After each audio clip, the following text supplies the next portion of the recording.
Bible నేర్పించినటువంటి మంచి బోధ ఏంటంటే, నిన్ను నువ్వే కాదు తోటి వారిని ప్రేమించు.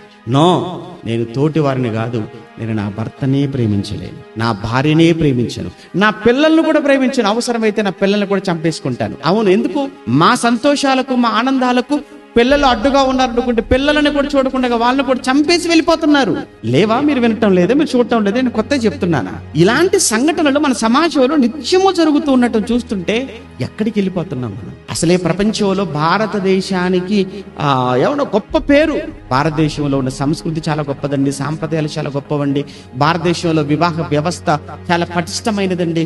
నిజంగా భారతదేశంలో ఉన్న వివాహ వ్యవస్థకు నిజంగా ప్రపంచంలో ఏ వివాహ వ్యవస్థ కూడా పనిచేయదండి, అంత గొప్ప విలువలతో కూడుకున్నదండి అని ఏ దేశ వివాహ వ్యవస్థ కోసం ఒకప్పుడు చెప్పుకున్నారో, ఇప్పుడు ఆ దేశాలన్నీ కూడా భారతదేశంలో జరుగుతున్న ఈ సంఘటనలు ఒక్కొక్కటి వింటుంటే చీ అంటున్నారు, అసహించుకుంటున్నారు.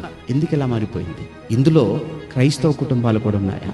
ఒకవేళ ఉంటే చాలా తప్పు చేస్తున్నట్లే, చాలా మూల్యం మనం చెల్లించుకోవాల్సి వస్తుంది. దీనంతటికి కారణం, అసలు ఈ విధమైన ప్రవర్తనకు, బిహేవియర్కి కారణం ఒకటే, వాక్యం లేకపోవటం, దేవుణ్ణి వదిలేయటం.